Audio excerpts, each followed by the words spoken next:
The Lord of the Rings by J.R.R. Tolkien. Appendix A, Part 2, The House of Eorl. Eorl the Young was lord of the men of Eotheid. That land lay near the sources of Anduin, between the furthest ranges of the Misty Mountains and the northernmost parts of Mirkwood. The Eotheid had moved to those regions in the days of King Eärnal II, from lands in the vales of Anduin between the Carrack and the Gladden, and they were in origin close akin to the Beornings and the men of the Westies of the forest. The forefathers of Eorl claimed descent from kings of Rhovanion, whose realm lay beyond Mirkwood before the invasions of the Wainriders, and thus they accounted themselves kinsmen of the kings of Gondor, descended from Eldacar. They loved best the plains, and delighted in horses and in all feats of horsemanship, but there were many men in the middle vales of Anduin in those days, and moreover the shadow of Dol Guldur was lengthening.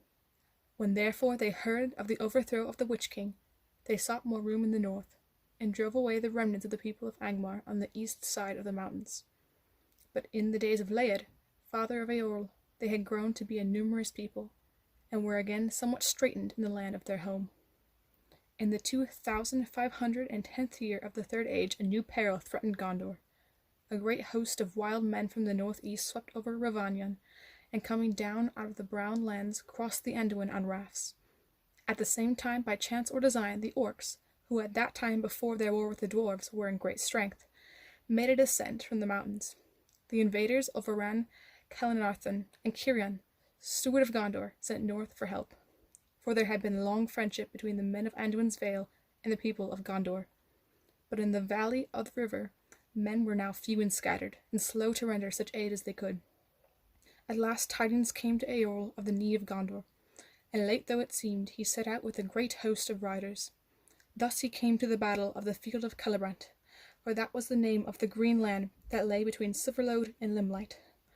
There the northern army of Gondor was in peril.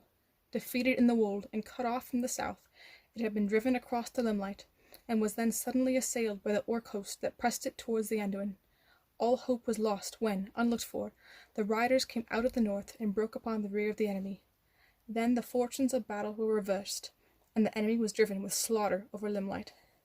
Eorl led his men in pursuit, and so great was the fear that went before the horsemen of the north that the invaders of the wold were also thrown into panic, and the riders hunted them over the plains of Gellihana-art.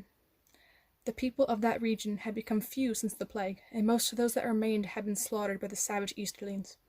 Cirion, therefore, in reward for his aid, gave Gellihana-art between Anduin and Isen to Eorl and his people, and they sent north for their wives and children and their goods, and settled in that land. They named it anew the Mark of the Riders, and they called themselves the Eorlingas. But in Gondor their land was called Rohan, and its people the Rohirrim, that is, the Horse Lords. Thus Eorl became the first king of the Mark, and he chose for his dwelling a green hill before the feet of the White Mountains that were the south wall of his land. There the Rohirrim lived afterwards as free men under their own kings and laws, but in perpetual alliance with Gondor. Many lords and warriors, and many fair and valiant women, are named in the songs of Rohan that still remember the north. Frumgar, they say, was the name of the chieftain who led his people to Eotheid. Of his son, Fram, they tell that he threw Scatha, and the great dragon of Irad Mithrin, and the land had peace from the long worms afterward. Thus Fram won great wealth, but was at feud with the dwarves, who claimed the hoard of Scatha. Fram would not yield them a penny, and sent to them instead the teeth of Scatha, made into a necklace, saying, "Jewels such as these you will not match in your treasuries, for they are hard to come by." Some say that the dwarves slew Fram for this insult.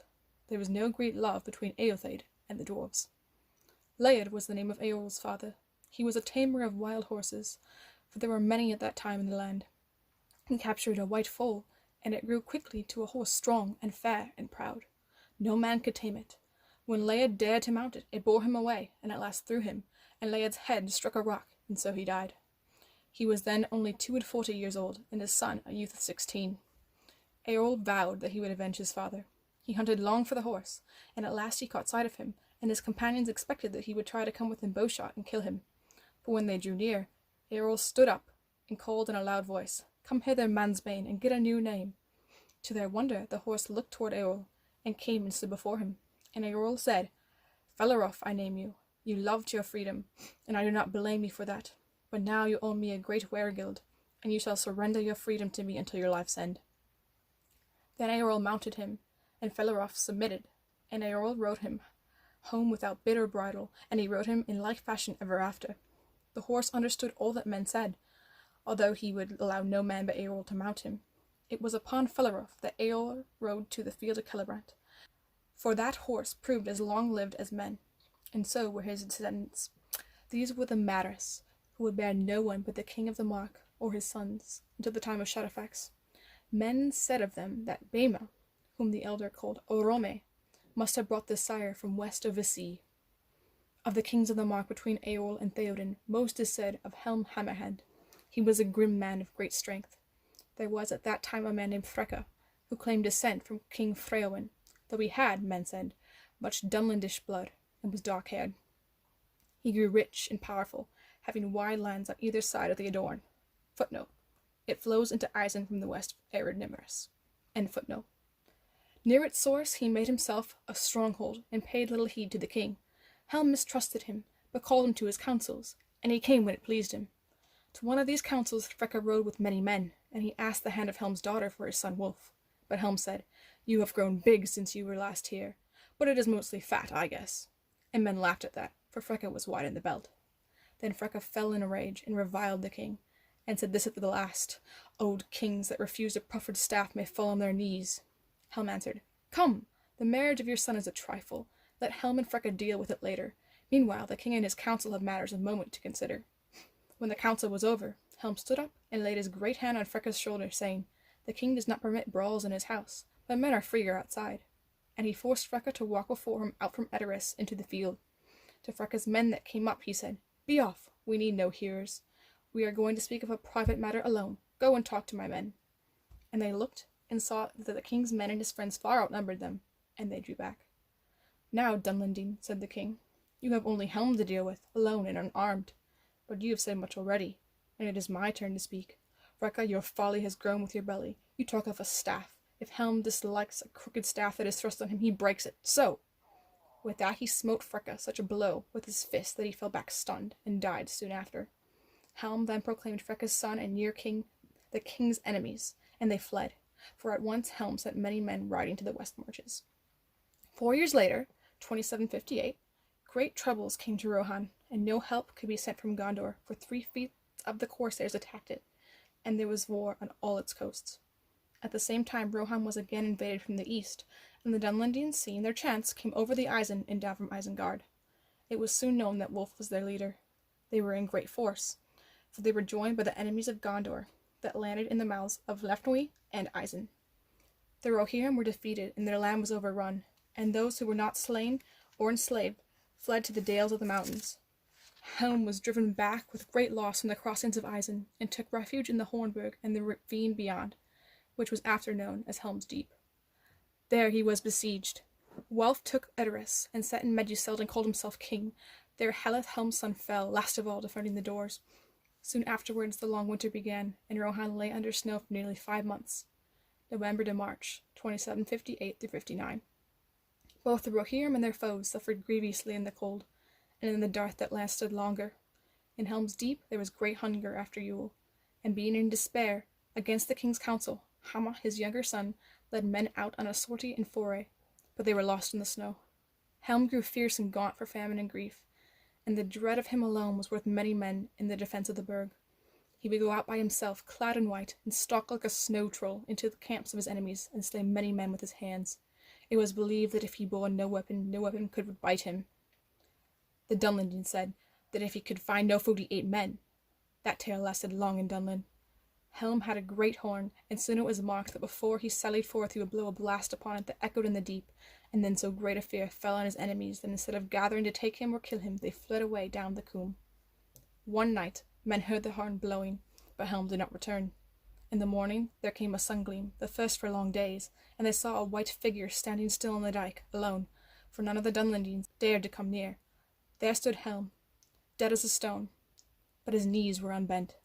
Yet men said that the horn that was still heard at times in the deep, and the wraith of Helm would walk among the foes of Rohan, and kill men with fear. Soon after, the winter broke. Then Freylaf, son of Hild, Helm's sister, came down out of Dunherro, to which many had fled, and with a small company of desperate men he surprised Wulf in Meduseld, and slew him, and regained Edoras. There were great floods after the snows, and the Vale of Entwash became a vast fen. The eastern invaders perished or withdrew, and there came help at last from Gondor by the roads both east and west of the mountains. Before the year 2759 was ended, the Dunlendines were driven out, even from Isengard, and then Freylaf became king. Helm was brought from the Hornburg and laid in the 9th mound. Ever after, the white Cymbalminia grew there most thickly, so that the mound seemed to be snow-clad. When Freylaf died, a new line of mounds was begun. The Rohirrim were grievously reduced by war and dearth and loss of cattle and horses, and it was well that no great danger threatened them again for many years, for it was not until the time of King Folkhuin that they recovered their former strength. It was at the crowning of Freylaf that Saruman appeared, bringing gifts, and speaking great praise of the valor of the Rohirrim. All thought him a welcome guest. Soon after he took up his abode in Isengard. For this, Beren, steward of Gondor, gave him leave, for Gondor still claimed Isengard as a fortress of its realm, and not a part of Rohan. Beren also gave into Saruman's keeping the keys of Orthanc. That tower no enemy had been able to harm or to enter. In this way Saruman began to behave as a lord of men, for at first he held Isengard as a lieutenant of the steward, and a warden of the tower. But Freylaf was as glad as Beren to have this so, and to know that Isengard was in the hands of a strong friend. A friend he long seemed, and maybe in the beginning he was one in truth, though afterwards there was little doubt in men's minds that Saruman went to Isengard in hope to find the stone still there, and with the purpose of building up a tower of his own. Certainly, after the last White Council, 2953, his designs toward Rohan, though he hid them, were evil. He then took Isengard for his own, and began to make it a place of guarded strength and fear, as though to rival the Barad-dûr. His friends and servants he drew then from all who hated Gondor and Rohan, whether men or other creatures more evil.